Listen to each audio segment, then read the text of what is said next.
Salam dan bahagia. Perkenalkan, saya Gita Anissa, calon guru penggerak angkatan 9 dari Kabupaten Balangan. Berikut adalah dokumentasi aksi nyata modul 1.4. Menyebarkan pemahaman dan pengalaman budaya positif di sekolah tempat saya mengajar, SMPN 2 Batu Mandi.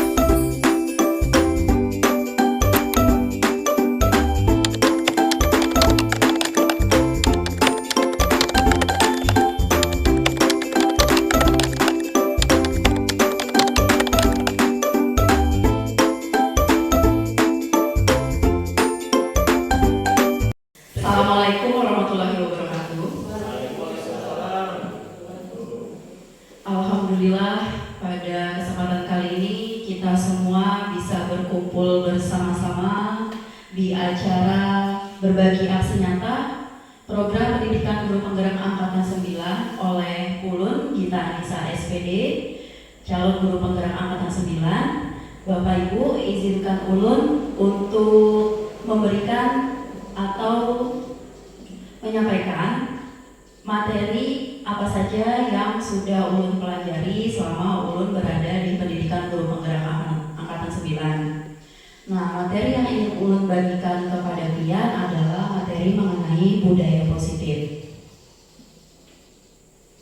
Sebelum kita masuk ke materi, Ulun ingin bertanya dulu, bisakah Bapak Ibu menemukan dua binatang lain yang tersembunyi?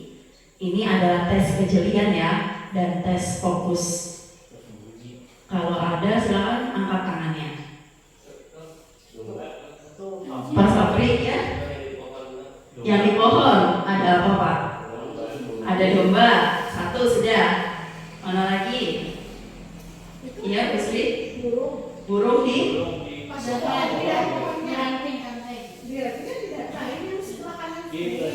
Di batang pohon. Iya benar sekali ya, ada domba di rumput ya, dan ada burung di batang pohon. Alhamdulillah, berarti kita semua bisa fokus.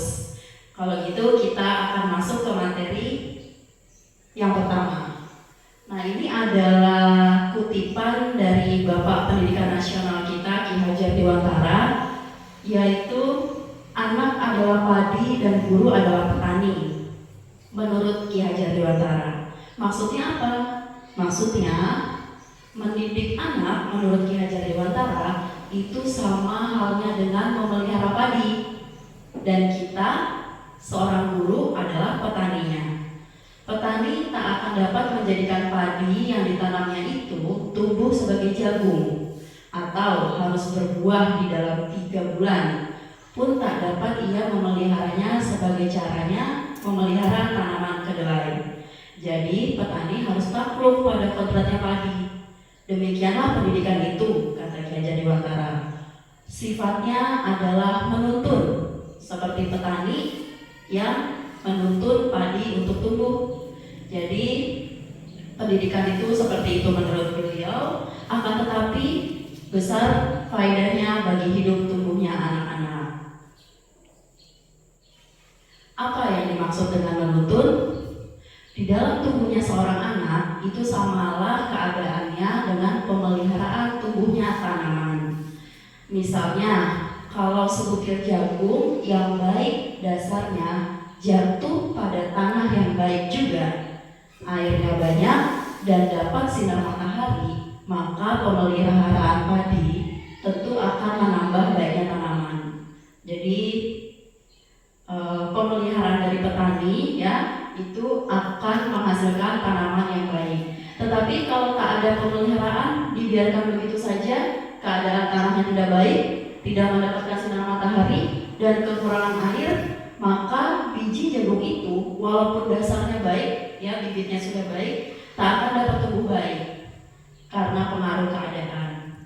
Nah, filosofi inilah yang kemudian menginspirasi lahirnya Merdeka Belajar, ya, filosofi dari pendidikan dan pengajaran berdasarkan Ki Hajar Dewantara. Namun simpulkan Bapak Ibu, guru itu sama halnya dengan petani. Jadi kita diibaratkan sebagai seorang petani yang memiliki peranan penting untuk menjadikan tanaman itu tumbuh subur. subur. Kemudian sekolah itu adalah tanah, ya, tempat bercocok tanam sehingga guru harus mengusahakan sekolah jadi lingkungan yang menyenangkan, menjaga dan melindungi murid dari hal-hal yang tidak baik. Jadi kita harus, kalau kita petani, kita menanam padi, kita harus mengusir hamanya, kita harus memberikan pupuk dan sebagainya, ya. Terus murid itu adalah bibit atau tanamannya. Di dalam tubuhnya seorang anak itu sama halnya dengan pemeliharaan tumbuhnya tanaman. Jadi anak-anak itulah yang kita rawat, seperti kita merawat tanaman. Dengan demikian Bapak Ibu, salah satu tanggung jawab seorang guru adalah bagaimana menciptakan suatu lingkungan positif yang terdiri dari warga sekolah yang saling mendukung, saling belajar, dan saling bekerja sama, sehingga tercipta kebiasaan-kebiasaan baik. Dari kebiasaan-kebiasaan baik itu akan tumbuh menjadi karakter-karakter baik warga sekolah, dan pada akhirnya karakter-karakter itu akan menjadi sebuah budaya positif. Nah, jadi itu yang dimaksud dengan budaya positif. Langkah-langkah pertama yang harus kita lakukan untuk mengimplementasikan budaya positif adalah merubah paradigma belajar kita. Yang pertama, ya, perubahan paradigma pembelajaran terjadi dari paradigma pembelajaran berfokus pada guru atau teacher center sebelumnya, ya, itu menjadi pembelajaran berfokus pada murid atau student center. Kemudian paradigma yang harus kita ubah juga dari stimulus respon kita ubah ke kontrol teori. Nah, apa itu kontrol teori atau teori kontrol? Itu Dr. William Glasser melalui choice theory meluruskan beberapa miskonsepsi tentang makna kontrol. Jadi kita luruskan dulu mengenai makna kontrol itu apa, ya, karena yang kita pikirkan selama ini pasti kontrol itu adalah mengatur, ya. Padahal sebenarnya yang pertama guru mengontrol murid, ya, itu salah. Kenapa salah? Karena sebetulnya kita tidak dapat mengontrol murid jika ia tidak mau. Nah, harus ada dorongan sendiri dari diri murid tersebut. Ya, jadi tidak bisa kita mengontrol kalau memang si anak tidak mau. Kemudian penguatan positif, efektif, dan bermanfaat katanya. Padahal sebenarnya bujukan nasihat-nasihat jika terlalu dalam itu justru malah bisa membuat murid ketergantungan dan tidak mandiri dalam mengontrol dirinya. Kemudian kritik dan membuat orang merasa bersalah dapat menguatkan karakter katanya. Tapi salah. Kritik itu dan membuat orang merasa bersalah itu boleh saja, tapi harus membangun dan jangan sampai membuat murid tidak percaya diri, ya. Kemudian yang terakhir adalah orang dewasa memiliki hak untuk memaksa. Karena kita dewasa, kadang-kadang kita suka memaksa. Padahal sebenarnya anak-anak ini punya hak untuk menentukan pilihannya masing-masing, ya. Itu miskonsepsi tentang makna kontrol. Kemudian apa itu stimulus respon teori? Stimulus respon teori itu adalah proses belajar di mana suatu tanggapan dari seseorang terhadap suatu rangsangan yang dihadapinya. Rangsangan tersebut diulang-ulang sampai mendapatkan tanggapan yang sama dan benar terus-menerus. Akhirnya akan muncul suatu kebiasaan dan perilaku tertentu. Nah, ini maksudnya kita itu meminta murid untuk disiplin. Kita meminta murid untuk disiplin, terus kita beri rangsangan, misalkan dengan hukuman, terus menerus kita buat seperti itu, ya. Itu pada akhirnya akan muncul suatu kebiasaan dan perilaku tertentu, ya. Tapi kita harus merubah itu, ya. Bagaimana caranya? seseorang bisa berubah dari paradigma stimulus respon kepada pendekatan teori kontrol? Ini ada sebuah kutipan dari yang menciptakan teorinya, yaitu Stephen R. Covey. Bila kita ingin membuat kemajuan perlahan, sedikit-sedikit ubahlah sikap atau perilaku. Namun bila kita ingin memperbaiki cara-cara utama, kita perlu mengubah kerangka acuan. Ubahlah bagaimana kita melihat dunia, bagaimana kita berpikir tentang manusia, ubahlah paradigma kita, skema pemahaman dan penjelasan aspek-aspek tertentu tentang realitas. Nah, seperti ini perbedaan dari stimulus respon dan teori kontrol tentang dunia. Kalau stimulus respon, kita akan memandang bahwa kebutuhan kita itu semuanya sama. Tapi kalau teori kontrol, itu kita melihat kebutuhan kita itu berbeda. Kemudian kita, kalau stimulus respon, kita akan merasa semua orang itu melihat hal yang sama. Tapi kalau teori kontrol, itu kita paham bahwa setiap orang memiliki gambaran yang berbeda. Kemudian kita mencoba mengubah orang agar berpandangan sama dengan kita kalau stimulus. Tapi kalau teori kontrol, itu kita berusaha memahami pandangan orang lain tentang dunia. Nah, kita perhatikan aja Bapak Ibu bagaimana cara teori kontrol tentang dunia ini bekerja ya. Jadi kita harus paham bahwa semua perilaku pasti memiliki tujuan. Kemudian kita hanya bisa mengontrol diri kita sendiri. Lalu kita tidak bisa mengontrol orang lain. Dan kolaborasi menciptakan pilihan-pilihan baru. Terakhir itu model tadinya kita berpikir bahwa ada yang menang, ada yang kalah. Sekarang kita harus berpikir semua bisa menang. Seperti itu, semua menang. Kesimpulannya Bapak Ibu, untuk teori yang pertama, stimulus respon berubah menjadi teori kontrol, itu sesungguhnya setiap orang berperilaku memiliki tujuannya sendiri-sendiri. Kita harus memiliki suatu pola pikir yang lebih tertata agar kita mampu berusaha memahami pandangan orang lain tentang dunia. Kita pun harus memahami jika seseorang berbeda pandangan dengan kita, serta tidak memaksakan pandangan kita kepada orang lain. Orang lain di sini adalah murid ya. Jadi dari situ kita mulai merubah paradigma pembelajaran kita. Lalu kita lanjut ke teori selanjutnya, yaitu tentang makna disiplin atau disiplin positif. Lagi-lagi ulun mengutip kalimat Ki Hajar Dewantara ya, karena pendidikan kita memang berkiblat kepada beliau ya, sebagai Bapak Pendidikan Nasional. Kata beliau, di mana ada kemerdekaan, di situ harus ada disiplin yang kuat. Jadi kalau belum disiplin, katanya belum merdeka. Sungguh pun disiplin itu bersifat self-disiplin. Self itu diri, jadi memang dari diri kita disiplin itu. Yaitu kita sendiri yang mewajibkan kita dengan sekeras-kerasnya. Tetapi itu sama saja, sebab jikalau kita tidak cakap melakukan self-disiplin, wajiblah penguasa lain mendisiplinkan diri kita.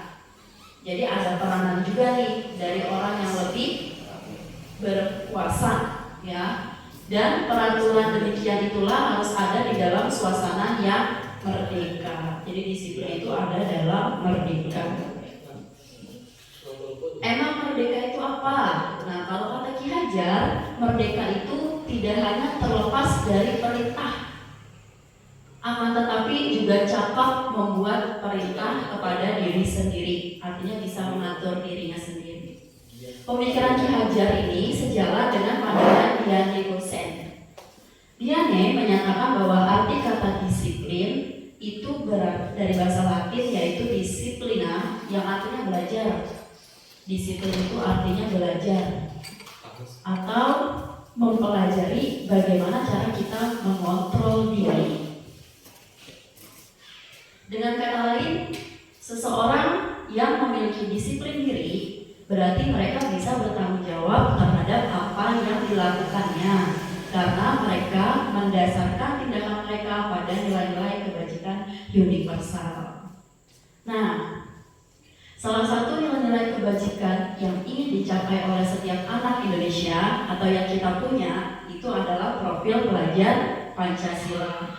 Ada beberapa ya, yang itu adalah nilai kebajikan yang akan kita tuju.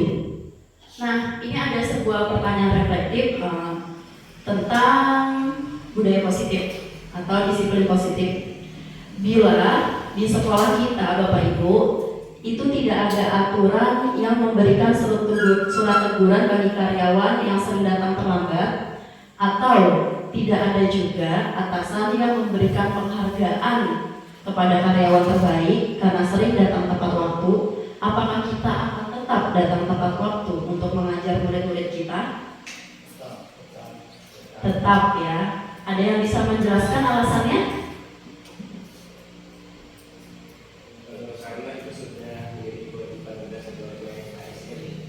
Karena itu sudah menjadi kewajiban kita menjadi ASN ya.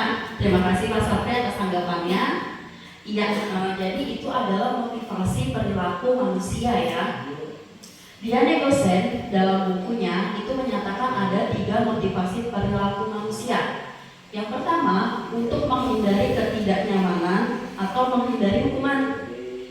Jadi bisa saja kita datang ke sekolah itu tidak pernah, kita datang mengajar tidak pernah terlambat itu supaya kita tidak dihukum. Bisa saja itu motivasinya. Kemudian apalagi kita ingin mendapatkan imbalan atau penghargaan dari orang lain. Bisa jadi juga kita itu selalu mengajar datang tepat waktu supaya kita mendapatkan penghargaan. Nah, ini yang paling penting ya. Motivasi yang ketiga adalah karena untuk menjadi orang yang kita inginkan dan menghargai diri kita sendiri dengan nilai-nilai yang kita percaya. Itu seperti apa yang Bapak Sapri sampaikan tadi, yaitu karena kewajiban. Nah, itu adalah bentuk motivasi yang ketiga. Apa itu tujuan disiplin positif? Tujuan dari disiplin positif adalah menanamkan motivasi yang ketiga tadi ya, yang ketiga tadi pada murid-murid kita, yaitu untuk menjadi orang yang mereka inginkan dan mereka menghargai diri mereka sendiri dengan nilai-nilai yang mereka percaya. Ketika murid-murid kita memiliki motivasi tersebut, mereka telah memiliki motivasi intrinsik yang berdampak jangka panjang, motivasi yang tidak akan terpengaruh pada adanya hukuman atau hadiah. Bukan karena takut dihukum, bukan karena agar mendapatkan penghargaan, tapi karena mereka menghargai diri mereka sendiri sehingga mereka mentaati kewajibannya. Itu yang dimaksud dengan disiplin positif. Pertanyaan reflektif lagi. Sebagai seorang guru, saat kita mengajar di kelas tepat waktu, motivasi apakah yang mendasari tindakan kita? Nah, ini sama kayak tadi ya. Apakah kita takut ditegur oleh atasan? Ataukah kita ingin mendapatkan penghargaan sebagai karyawan atau guru berprestasi?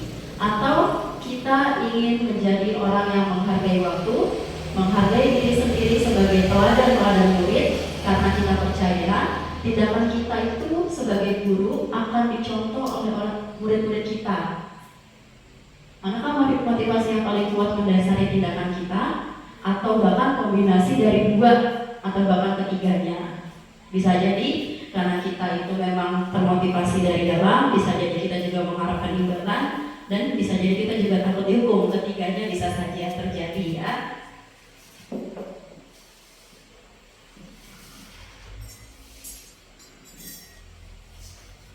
Itu tadi mengenai disiplin positif. Masuk lagi ke materi yang baru, yaitu hukuman, konsekuensi, dan restitusi. Ini ada pertanyaan pemandu, Bapak Ibu. Iva kurang menguasai pelajaran matematika, sehingga pada saat pelajaran tersebut berlangsung, dia banyak berdiam atau menggambar di buku pelajarannya. Pada saat guru matematikanya Pak Seno menanyakan pertanyaan, Iva menjadi gugup dan tak sengaja menjatuhkan tasnya dari kursi. Tiba-tiba dia menjadi gagap pada saat mencoba menjawab. Seluruh kelas pun tertawa melihat perilaku Iva yang bicara tergagap dan terkejut. Nah, Pak Seno pada saat itu membiarkan teman-teman Iva menertawakan Iva yang tergagap dan malu luar biasa. Dan malahan meminta Iva untuk maju ke depan dan berdiri di depan kelas sambil menunjuk hidungnya karena tidak bisa menjawab pertanyaan Pak Seno. Kelas makin gaduh dan anak-anak pun tertawa melihat Iva di depan kelas memegang ujung hidungnya. Nah, ulun hendak bertakun, apakah menurut Bapak Ibu tindakan Pak Seno ini terhadap Iva setuju? Apakah Bu Antian setuju tindakan Pak Seno terhadap Iva? Tidak? Tidak setuju. Ada yang bisa memberikan alasannya mengapa tidak setuju?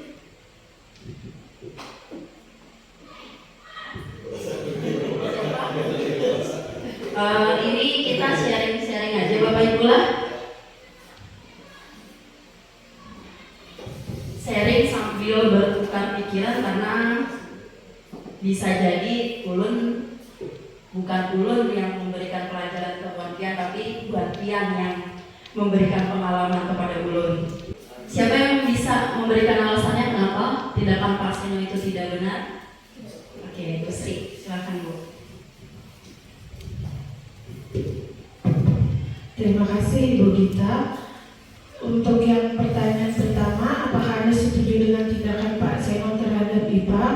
Menurut saya tidak setuju. Alasannya yang pertama, Pak Seno mungkin tidak melihat posisi siswanya sudah siap belajar apa belum, sehingga dia terkejut dengan pertanyaan dari gurunya. Kemudian Pak Seno juga tidak menanyakan kepada siswa waktu saya itu mendekati apakah sudah mengerjakan tugas atau belum, sehingga siswanya melakukan tindakan yang tadi gugup ya, sehingga terlihat dari teman-temannya dianggap lucu, padahal dia memberikan reaksi kalau dia belum siap dengan tugas yang diberikan Pak Seno. Itu aja jawaban dari saya, Bu Gita. Terima kasih Bu Sri. Luar biasa ya. Jadi kita jadi tersadar Bapak Ibu lah bahwa untuk pembelajaran itu ternyata kita juga harus memastikan bahwa anak itu siap. Terima kasih Bu Sri atas tanggapannya. Pertanyaan kedua Bapak Ibu, menurut Bu Antian, tindakan Pak Seno terhadap IPA itu hukuman atau konsekuensi? Bu Sri jawab konsekuensi. Yang lain, apakah ada yang punya pendapat berbeda? Hukuman atau konsekuensi? Gimana Pak Batiar? Hukuman. Hukuman, bisa dijelaskan kenapa?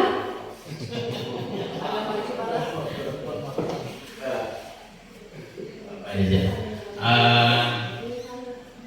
Gimana menurut adanya pertanyaan tersebut? Menurut Anda, tindakan Pak Seno terhadap Eva adalah sebuah hukuman atau konsekuensi? Di mana hukuman dan konsekuensi itu sebenarnya sama.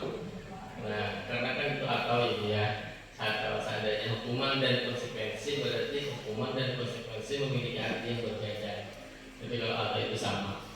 Jadi meskipun konsekuensi atau hukuman itu tetap intinya itu sama. Artinya dalam pemahaman saya tidak tahu kalau ada pemahaman lain. Nah, dari saya nggak tahu. Tetapi kalau dari sekilas yang saya dengar, menurut saya itu hukuman karena setiap peserta didik itu pada dasarnya dia berangkat dari rumah ke sekolah itu sudah dalam kondisi posisi siap untuk belajar. Jadi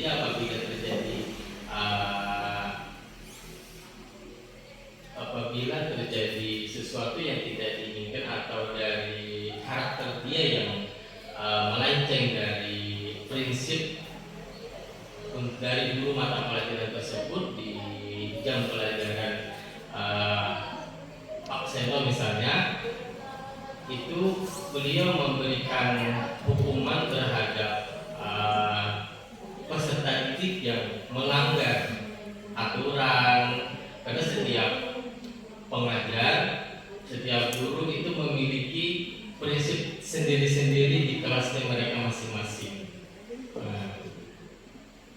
Jadi hukuman atau konsekuensi yang diberikan kepada peserta didik, kalau menurut saya itu sah-sah saja, sah dalam batas kewajaran dan dalam hukuman yang mendidik. Itu saya terima kasih, karena mungkin jawaban saya tidak terlalu pas karena saya kurang fokus tadi ada di kerja. Terima kasih kita.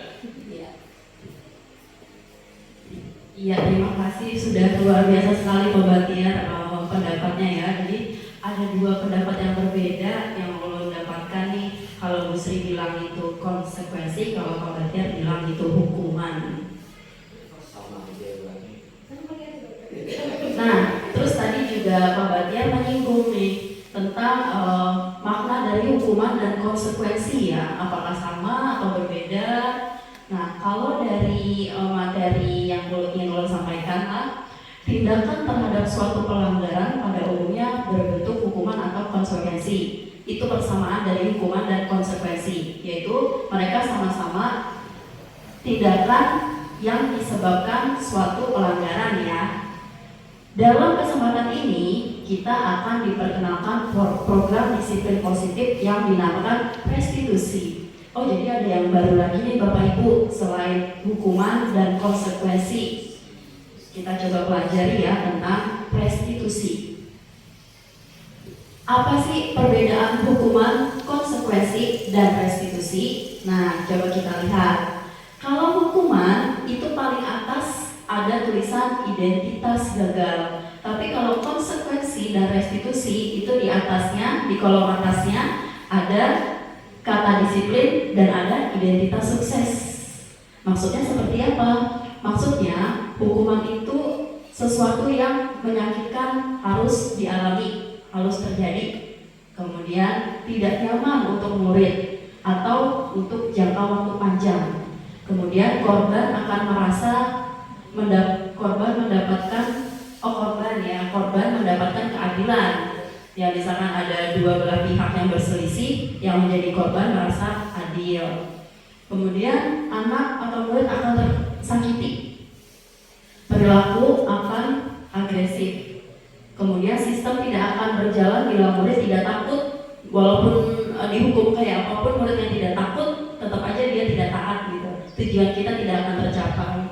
Kemudian dan sebagainya. Nah, kita masuk ke konsekuensi. Konsekuensi itu sesuatu harus terjadi. Jadi maksudnya ya memang sudah konsekuensinya seperti itu, ya harus diterima seperti itu.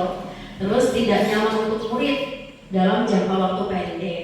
Kalau hukuman dalam jangka waktu panjang, kalau konsekuensi dalam jangka waktu pendek. Korban bisa diabaikan. Kemudian murid dibuat tidak nyaman, tentu saja ya pasti dia juga merasa tidak nyaman kalau diberikan konsekuensi. Kemudian penguatan hanya bertahan dalam jangka waktu pendek, bisa saja dia berubah tapi sebentar, tidak jangka waktu panjang. Memerlukan monitoring dan supervisi terus menerus dari guru, kita harus terus memantau.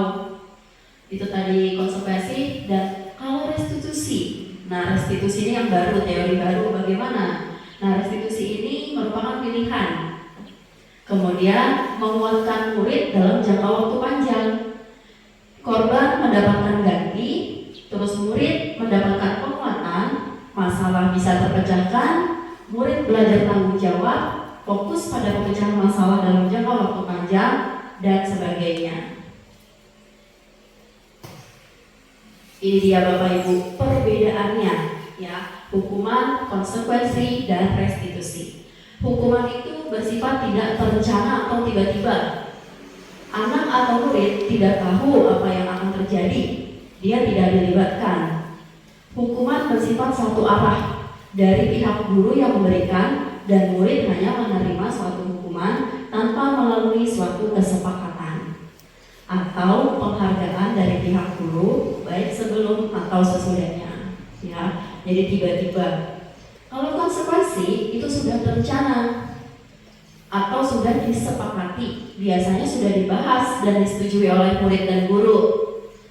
Umumnya bentuk konsekuensi dibuat oleh pihak guru dan murid sudah mengetahui sebelumnya konsekuensi yang akan diterima bila ada pelanggaran. Nah, konsekuensi ini yang paling sering kita terapkan di sekolah ya, melalui tata tertib.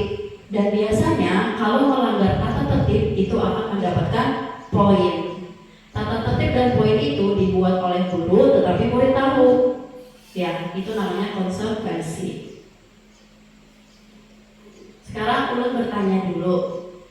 Ada 3 pertanyaan di sini. Coba kita tentukan itu hukuman apa konsekuensi. Yang pertama, mencatat 100 kali di dalam buku saya tidak akan terlambat lagi karena terlambat ke sekolah. Itu hukuman atau konsekuensi? Menurut Tian, supaya kita memahami perbedaan hukuman dan konsekuensi.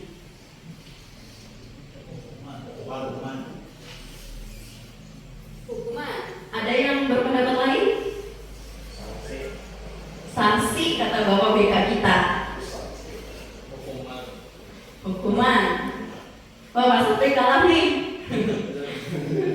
Pak Sapri beda sendiri pendapatnya. Bolehlah ulun tanya, kenapa tadi konsekuensi bilangnya?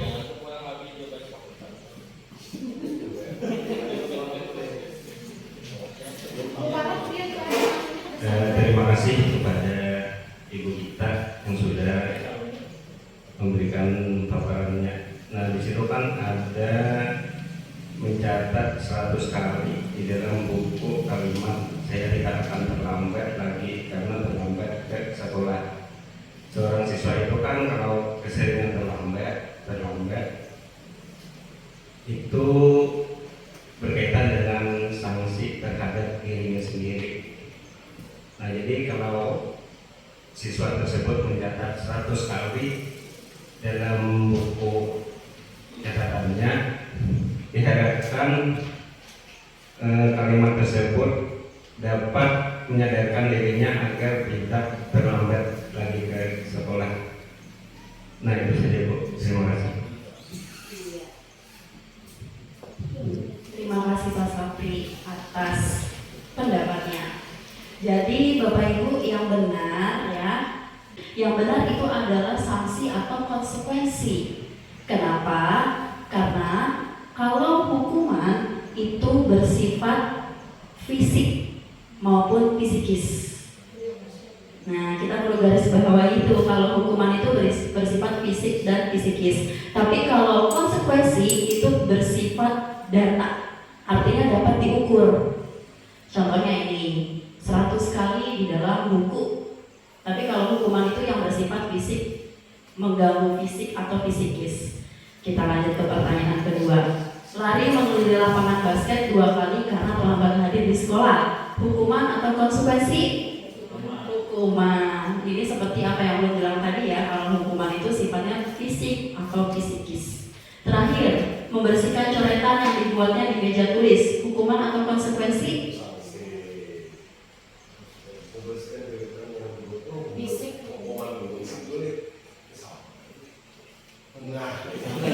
Yang ini agak membingungkan. Tapi sebenarnya jawaban Bapak sudah benar yang pertama tadi Pak. Sanksi Pak. Karena memang sudah tanggung jawabnya. Dia mencoret, ya dia yang harus menghapus. Ya itu konsekuensi. Jadi kalau hukuman itu kan tiba-tiba ya, tiba-tiba seperti apa yang definisi tadi. Tiba-tiba tidak terencana. Kalau ini memang sudah begitu jalannya. Dia mencoret, dia yang menghapus seperti itu. Ya. Kalau lebih 2 kali putaran, Pak, hukuman kan apa? Lebih 2 kali?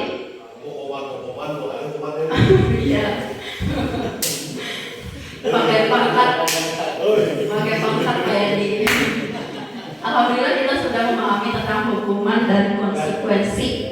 Nah, ini istilah baru lagi nih Bapak Ibu, dihukum oleh penghargaan. Maksudnya apa?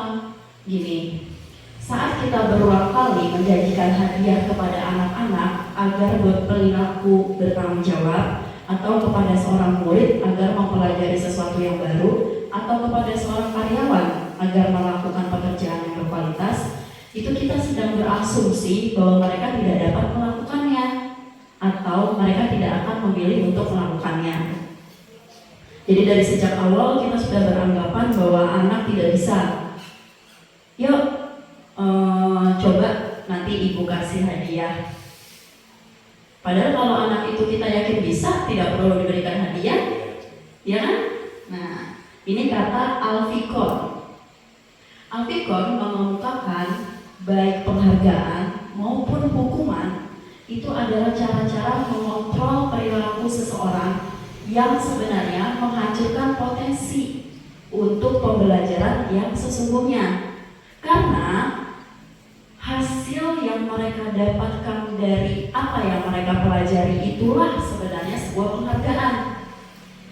Seperti matematika, Bapak Ibu, kita tidak usah memberikan hukuman kalau dia tidak bisa mengerjakan. Kita juga tidak usah memberikan penghargaan kalau anak bisa mengerjakan. Tetapi dari apa yang mereka dapatkan saja itu adalah sebuah penghargaan. Katanya seperti itu.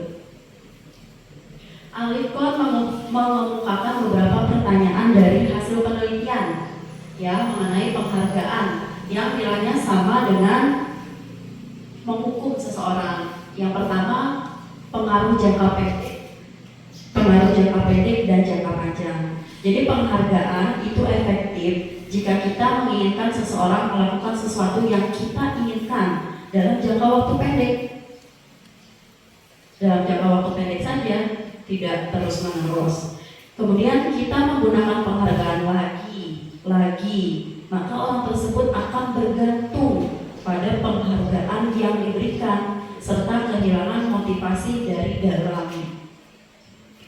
Jika kita mendapatkan penghargaan untuk melakukan sesuatu yang baik, maka selain kita senantiasa berharap mendapatkan penghargaan, kita pun menjadi tidak menyadari tindakan baik yang kita lakukan karena kita fokus ke penghargaannya. Kemudian penghargaan itu tidak efektif. Suatu penghargaan adalah suatu benda atau peristiwa yang diinginkan, yang dibuat dengan persyaratan. Hanya jika melakukan ini, maka kamu dapat penghargaan. Itu tidak efektif. Kemudian penghargaan merusak hubungan. Hubungan dengan siapa? Hubungan dengan sesama temannya. Kita berikan penghargaan kepada si A, si B menjadi iri. Akhirnya yang tadinya mereka itu berteman, lama-lama mereka akan menjauh. Kemudian penghargaan mengurangi ketepatan, penghargaan menurunkan kualitas, dan penghargaan mematikan kreativitas. Ini berkaitan. Karena ketika Ulun minta, nak ayo kerjakan soal ini, nanti yang bisa menjawab ibu berikan permen. Mereka tidak peduli lagi apakah itu jawabannya benar, apakah itu jawabannya berkualitas, runtun. Mereka tidak peduli lagi apakah jawaban itu misalkan membuat sebuah produk itu mengasah kreativitasnya, apakah itu berkualitas dan tepat, itu tidak peduli lagi karena yang mereka cari adalah penghargaan. Itu ya, jadi penghargaan mengurangi ketepatan, menurunkan kualitas dan mematikan kreativitas. Kemudian penghargaan itu menghukum. Maksudnya kayak ini Bapak Ibu. Kita dulu ada ranking, ya, ada ranking 1, 2, 3. Anak kita bernama si A biasanya dapat ranking 1. Tiba-tiba di semester berikutnya rankingnya 2. Kira-kira apa yang akan terjadi? Dia akan sangat kecewa. Nah, itu akan dia akan merasa seperti mendapat hukuman. Padahal ranking juga, tapi turun. Padahal itu penghargaan juga, tapi turun, tidak seperti sebelumnya. Itu yang dimaksud dengan penghargaan menghukum. Terakhir adalah motivasi dari dalam atau motivasi intrinsik. Saat seorang anak belajar untuk pertama kali menggabungkan huruf-huruf, kata-kata, serta menyadari bahwa dia dapat membaca, itu timbul pijar di matanya dan sebuah senyuman di wajahnya. Dia bangga Bapak Ibu, ya. Anak tersebut begitu gembira bahwa dia telah mempelajari dan menguasai suatu keterampilan baru. Kesadaran akan kemampuannya bahwa dia sudah dapat membaca sungguhnya sudah sebuah penghargaan. Jadi tujuannya Bapak Ibu sebenarnya tujuannya adalah motivasi dari dalam diri. Itu sudah termasuk penghargaan. Kita balik lagi ke restitusi Bapak Ibu, karena restitusi ini adalah sebuah pendekatan untuk menciptakan disiplin positif, bukan dengan hukuman, bukan dengan konsekuensi, bukan juga dengan penghargaan, tapi dengan restitusi. Bapak dan Ibu, sebagai seorang guru, ketika murid Anda melakukan kesalahan, tindakan mana yang akan kita lakukan? Yang pertama, menunjukkan kesalahannya dan memintanya melihat kesalahannya baik-baik. Yang kedua, mengatakan kamu seharusnya tahu bagaimana kamu bertindak. Ketiga, mengingatkan murid akan kesalahannya yang sama di waktu sebelumnya. Terus bertanya padanya, kenapa kamu melakukan sesuatu yang seharusnya tidak melakukan, atau mengkritik dan mendiamkannya. Gimana? Adakah yang sesuai Bapak Ibu dengan Bu Antian ketika menemukan murid melakukan kesalahan? Tidak ada ya. Sepertinya negatif semua konotasinya ya di sini ya. Kalau Anda melakukan tindakan-tindakan di atas, mungkin Anda akan membuat murid Anda merasa menjadi anak yang gagal. Beberapa hal yang tadi ya, itu banyak yang konotasinya negatif. Pertanyaannya sekarang, bagaimana sebaiknya respon kita bila ada murid yang melakukan kesalahan? Jawabannya adalah restitusi. Restitusi itu apa? Restitusi itu adalah proses menciptakan kondisi bagi murid untuk memperbaiki kesalahan mereka, sehingga mereka bisa kembali pada kelompok mereka dengan karakter yang lebih kuat. Restitusi juga adalah proses kolaboratif yang mengajarkan murid untuk mencari solusi dan membantu murid berpikir tentang orang seperti apa yang mereka inginkan dan bagaimana mereka harus memperlakukan orang lain. Mari kita simak video berikut ini.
Saya bisa lebih proaktif, mulai dengan diri sendiri.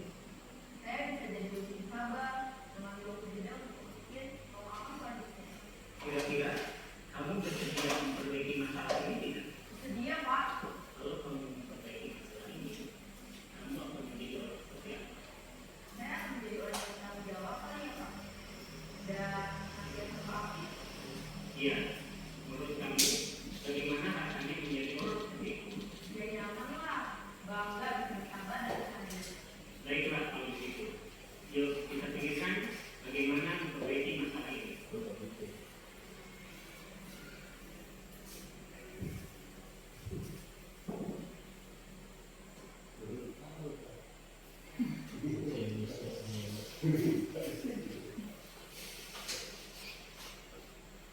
Iya Bapak Ibu, itu tadi adalah contoh video menerapkan segitiga restitusi.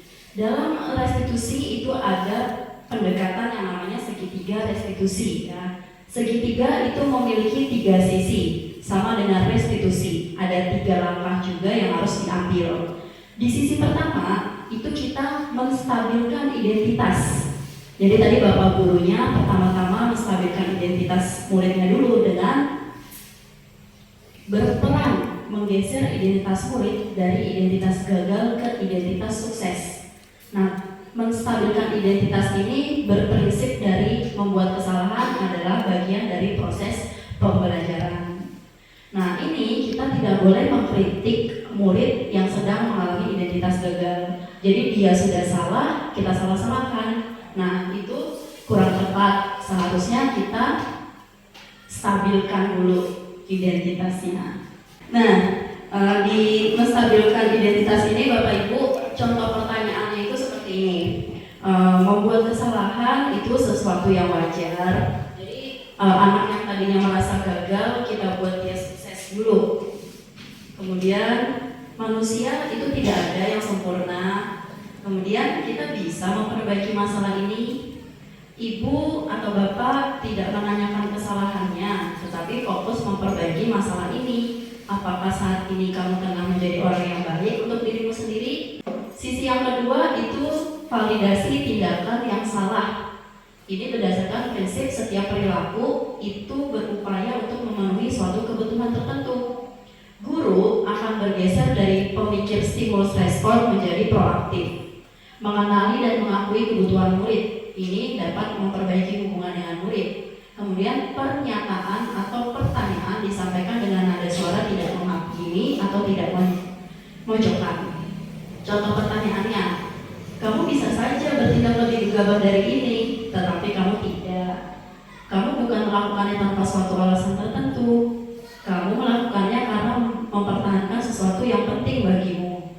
Mungkin kamu bisa mempelajari suatu perilaku baru yang lebih efektif. Bersediakah kamu mempelajarinya? Itu sisi validasi tindakan yang salah. Jadi bukan kepada tindakan yang salah, tetapi dari tindakan itu kita cari solusinya. Selanjutnya menanyakan keyakinan, sisi yang ketiga, yang terakhir, tahapan yang terakhir. Baru di sini ya, kita itu mau meningkatkan motivasi intrinsik yang ada pada murid ya. Saat perilaku telah divalidasi, identitas sukses telah stabil, maka murid telah siap mengaitkan keyakinan dengan tindakan yang salah. Kita bisa mengajukan pertanyaan. Kita adalah warga sekolah atau kita adalah warga kelas. Apa yang kita yakini? Kemudian nilai-nilai apa yang telah kita sepakati? Seperti apa gambaran sebuah kelas yang ideal bagi kamu? Dan kamu ingin menjadi orang seperti apa? Bapak Ibu, segitiga restitusi ulun sudah praktikkan ke murid kita yang bernama Ferdi. Sekarang kita coba simak ya.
Masuk.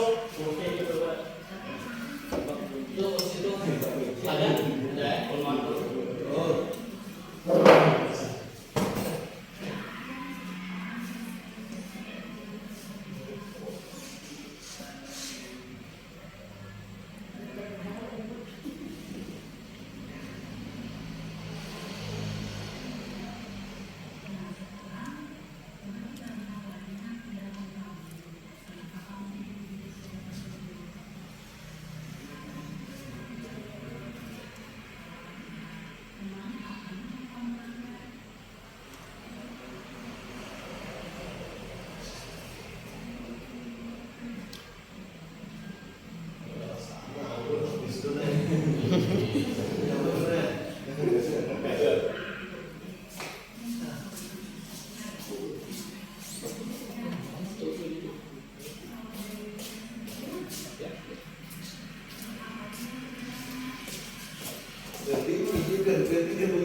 Iya Bapak Ibu, jadi segitiga restitusi yang salah satu pendekatan pada budaya positif tadi sudah Ulun coba aplikasikan kepada anak didik tercinta kita yang bernama Ferdi ya, karena pada saat beberapa waktu yang lalu kan Ferdi ini ketahuan membawa korek dan dia mengakui sendiri bahwa dia merokok, dan lebih kurang enaknya lagi saat diberikan surat panggilan ternyata tidak sampai ke orang tua, malah disimpannya di dalam tas. Tapi setelah membicarakan hal tersebut kepada Ferdi, Bapak Ibu, ternyata Ferdi ini tidak sekeras apa yang kita bayangkan.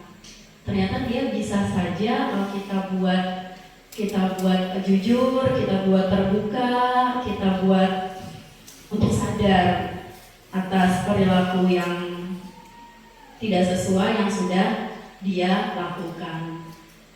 Mudah-mudahan aja Bapak Ibu dengan apa yang sudah ulun lakukan kepada Ferdi benar-benar dihayati oleh Ferdi dan Ferdi bisa benar-benar memperbaikinya. Karena tadi di akhir percakapan ulun sudah bertanya, Ferdi bersedia memperbaiki masalah ini? Bersedia Bu, katanya. Kalau Ferdi memperbaiki masalah ini, Ferdi akan menjadi orang seperti apa?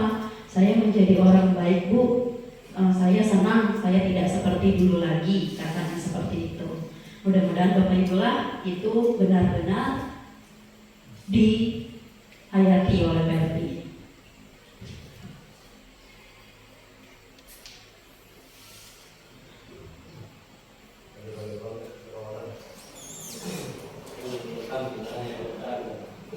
Kemudian Bapak Ibu, apa sih tujuan dari penerapan restitusi ini atau segitiga restitusi? Dengan memahami struktur penerapan segitiga restitusi, diharapkan guru dapat menerapkan posisinya sebagai manajer dengan mengajukan pertanyaan-pertanyaan bermakna yang dapat membuat murid menjadi lebih percaya diri, bertanggung jawab, dan mandiri. Ya, ada istilah yang asing masih bagi kita, yaitu memposisikan diri sebagai manajer. Ini ada nanti di materi selanjutnya. Sebelum ke posisi yang tadi ya, posisi manajer, kita kesini dulu Bapak Ibu. Keyakinan kelas ini juga salah satu pendekatan untuk menerapkan budaya positif. Ya, jawablah pertanyaan-pertanyaan berikut. Mengapa kita memiliki peraturan tentang penggunaan helm saat mengendarai kendaraan roda 2? Kenapa Bapak Ibu? Ada yang tahu kenapa kita harus pakai helm saat berkendara? Supaya apa? Keselamatan. Sudah ada di situ jawabannya. Kemungkinan jawaban Anda adalah untuk keselamatan. Oke. Terus mengapa kita memiliki peraturan tentang penggunaan masker dan mencuci tangan setiap saat, terutama pada saat pandemi? Kemungkinan jawaban Anda adalah untuk kesehatan atau keselamatan. Nilai-nilai keselamatan atau kesehatan inilah yang kita sebut sebagai suatu keyakinan, yaitu nilai-nilai kebajikan universal yang disepakati secara tersirat dan tersurat. Nah, mari kita siap pembentukan keyakinan kelas di kelas 8. Jadi Bapak Ibu selain mempraktekkan segitiga restitusi tadi, ulun juga coba mempraktekkan pembentukan keyakinan kelas di kelas 8.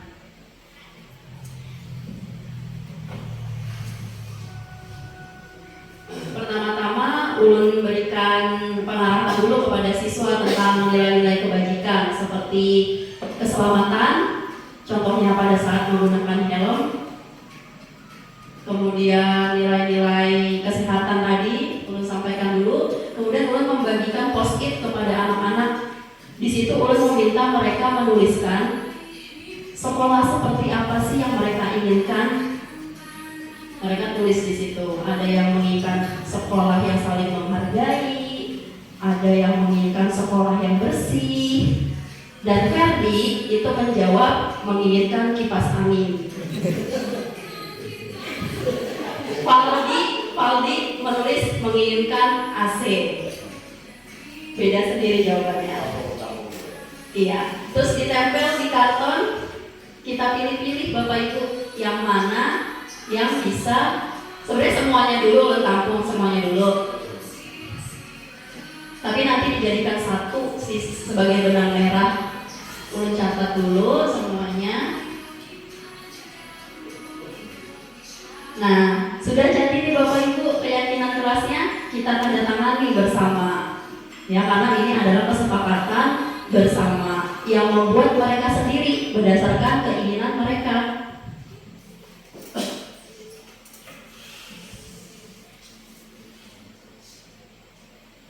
Kalau Bapak Ibu mau lihat hasilnya ada di meja ulun Bapak Ibu, yang hasil curah pendapat siswa kita seperti apa yang sudah ulun sampaikan tadi. Ada yang ingin sekolah saling menghargai. Ulun tanya anak, yang perlu menghargai ini siapa? Semuanya Bu, guru ke murid, murid ke guru, dan murid ke murid, katanya seperti itu. Oh yaudah, kita buat sebuah kalimat positif. Kami, warga sekolah, saling menghargai. Nah, itu keyakinan kelas pertama yang kami buat. Terus anak-anak ternyata juga pengen sekolah itu nyaman. Ulun tanya, seperti apa nak sekolah yang nyaman, yang bersih? Oh ya udah, kita buat nak sebuah keyakinan. Kita saling menjaga kebersihan. Itu keyakinan berikutnya yang kami buat. Dan ada keyakinan yang lainnya, poinnya semuanya 7 dan sudah kita tanda tangani bersama.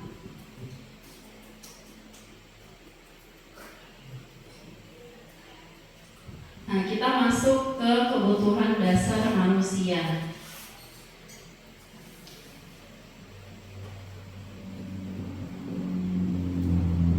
Karena wifi-nya kurang stabil, Bapak Ibu, jadi ini tidak bisa di full screen seperti ini saja, tidak apa-apa.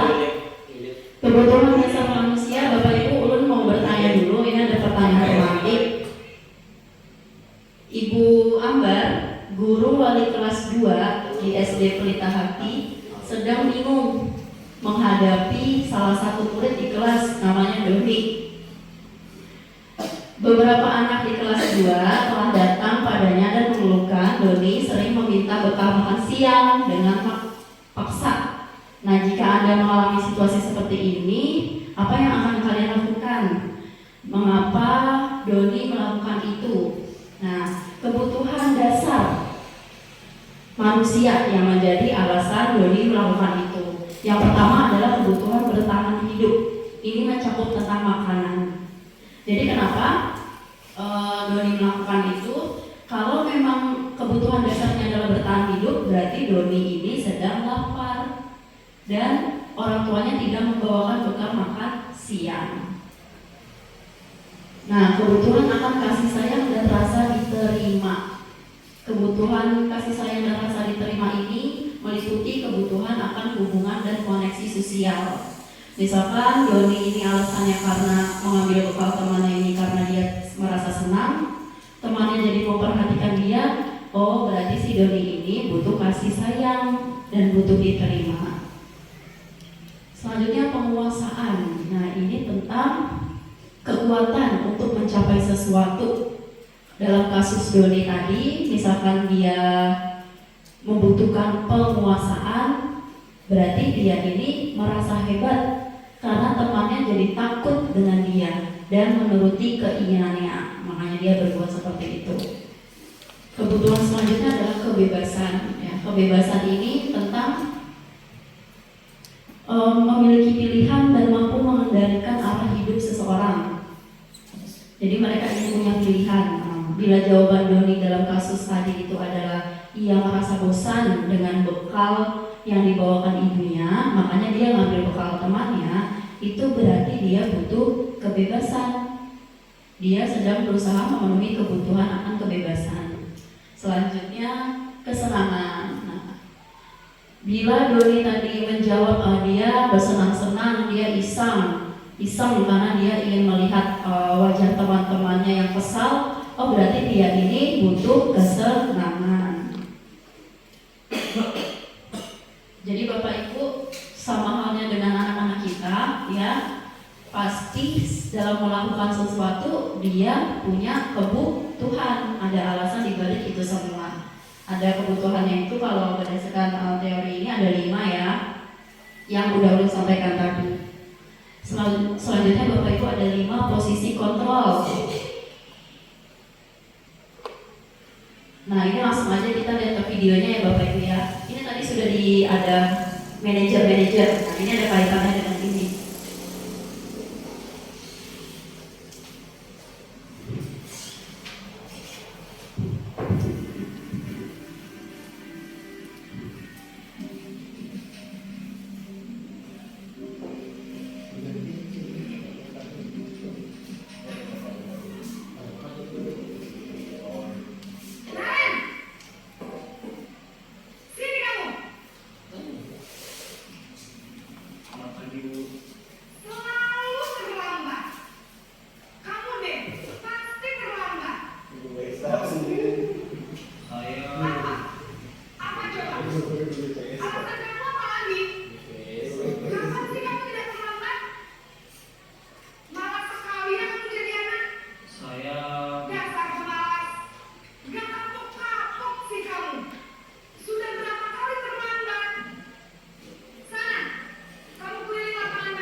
membuat merasa bersalah.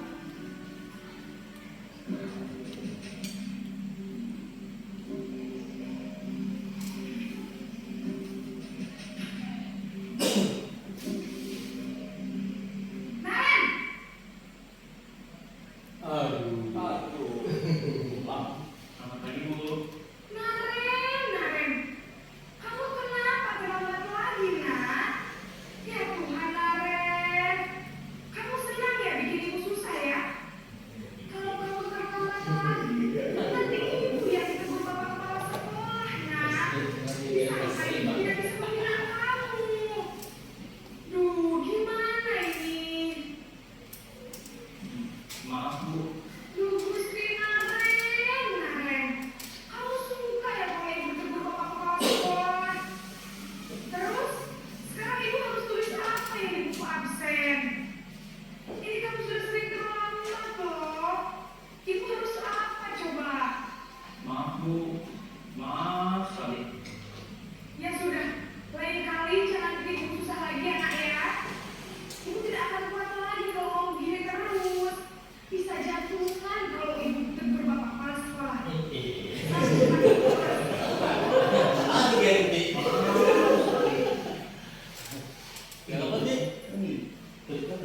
Selanjutnya posisi tengah.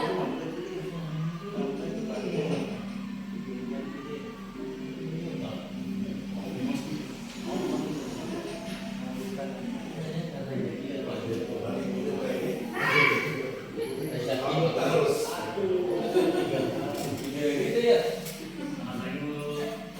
Wah, sudah jam berapa ini, nak? Nah, Iya, sayang. Iya, Bu. Habis ibu saya lupa bangunkan saya, Bu. Kamu malah menyalahkan ibu kamu. Kamu bukannya anak yang larinya paling kencang. Kok terlambat sih? Iya, Bu. Saya memang selamat bangun tadi. Jadi, biarpun saya lari kencang, tetap gak kencang, Bu. Ya sudah sana. Nanti lain kali larinya lebih kencang lagi ya. Biar gak terlambat lagi. Bikin seneng ibu. Demi ibu. Bisa kan?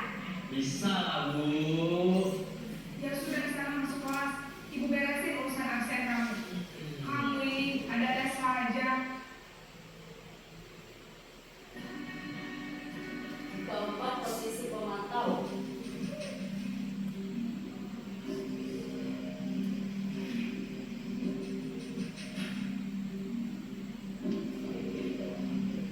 Naren!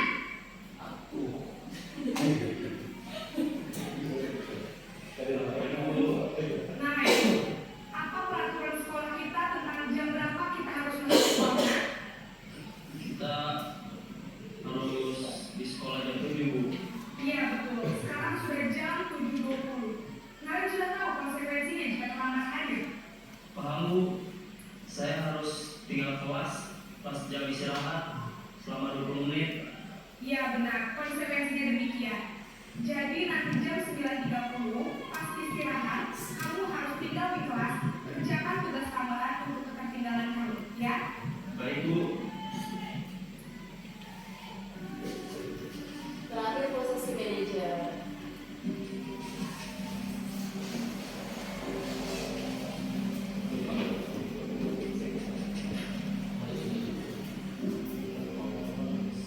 Naren!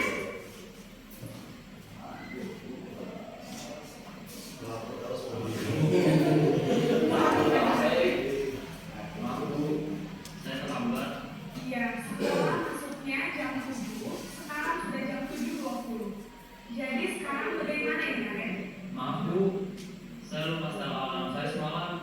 Baiklah, menurut kamu, keyakinan sekolah yang mana yang perlu kamu tingkatkan?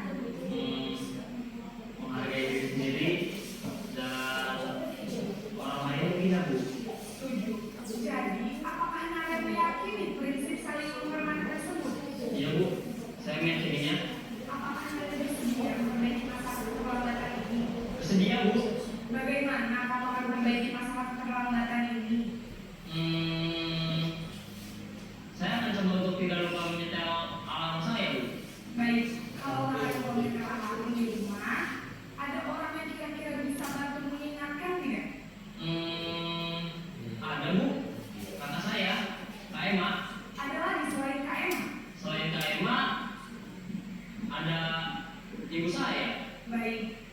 Jadi yang mengingatkan Adrian adalah Kak Emma dan Ibu Ahmad. Kira-kira akan bersaat kapan Baik, jadi Naren akan setel alarm untuk bangun besok pagi dan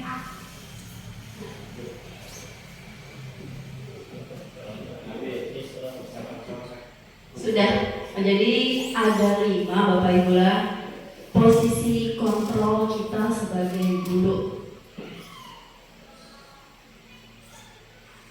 Yang pertama posisi menghukum. Ini menghardik, menunjuk-nunjuk, berkaca pinggang dan membentak. Hukuman verbal atau fisik yang diberikan kepada anak. Dampak posisi penghukum murid akan menjadi pendendam, tidak menyukai guru atau mata pelajaran yang diampu ya kalau kita berperan sebagai penghukum. Yang kedua, kalau kita berperan sebagai pembuat merasa bersalah, suara kita sebenarnya cenderung tenang. Namun kata-kata kita itu menyalahkan murid. Guru akan menyatakan hal-hal yang merasa kesalahan itu ada pada murid, sehingga murid itu membuat guru menderita. Dampaknya ini kita akan membuat murid merasa bersalah, sehingga identitas yang tercapai adalah identitas gagal. Murid akan merasa rendah diri dan menarik diri dari lingkungan. Ketika kita memposisikan diri kita menjadi teman, suara kita akan ramah. Kita cenderung bersenda gurau untuk menghangatkan suasana. Murid akan merasa senang, aman, dan akrab dengan guru. Identitas yang tercipta adalah identitas sukses atau berhasil. Namun, Bapak Ibu perlu diingat, ini masih dorongan eksternal. Posisi teman itu membuat murid akan bergantung kepada satu orang. Faktor ketergantungan sehingga di lain waktu murid bisa berperilaku baik hanya kepada orang-orang tertentu saja. Murid tidak mandiri dan tidak bisa berpikir untuk dirinya sendiri. Pertanyaan terakhir, materi terakhir. Saya kecewa sekali dengan kamu. Ini kalimat yang dikatakan guru dalam posisi apa Bapak Ibu? Ada yang tahu? Iya, Pak Hirli, pembuat orang merasa bersalah. Benar sekali ya. Jadi ini supaya anaknya merasa bersalah. Nah, kemudian ini tentang 5 kebutuhan dasar murid. Ibu kejar aku, kata ibu guru sayang aku.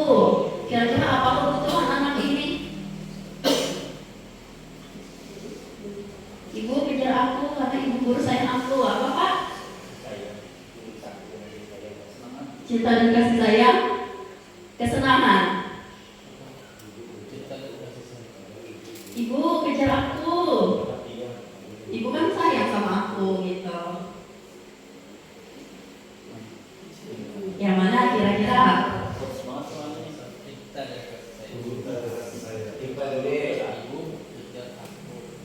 Cinta dan kasih sayang, yakin? Tapi Pak Edi punya jawabannya lain. Kesenangan katanya tadi. Ulun setuju sama Pak Edi. Kesenangan ya. Soalnya ini sudah dalam posisi disayang sama gurunya. Kan dia sendiri yang bilang, ibu guru sayang aku katanya. Ya ayo kejar aku gitu. Dia senang. Dia sudah dicintai dan sudah diberikan kasih sayang dan dia butuh kesenangan. Aku hebat kan bisa bikin ibu guru kejar aku. Ini kebutuhan apa kira-kira? Penguasaan. Benar ya, kayak ini benar lagi. Walaupun datangnya lambat tadi tapi masuk materinya ternyata sudah. Iya, ini penguasaan karena dia ingin merasa hebat ya. Kemudian aku bosan belajar mewarnai terus di dalam kelas. Ini apa kira-kira kebutuhannya? Kebebasan. Nanti Pak Edi dapat payung ya. Dia akan dijawab benar. Ya.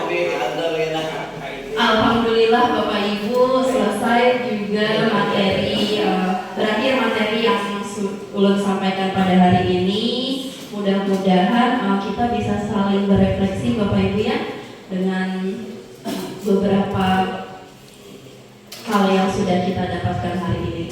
Ulun mengucapkan banyak-banyak terima kasih sudah diberikan kesempatan berbagi praktik baik pembelajaran di pendidikan guru penggerak yang ulun jalankan. Ulun mohon maaf bila ulun ada salah kata. Ulun akhiri. Assalamualaikum warahmatullahi wabarakatuh.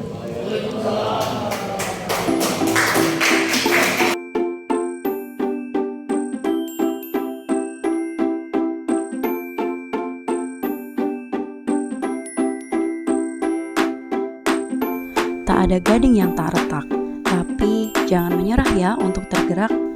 Terima kasih sudah menonton. Salam dan bahagia.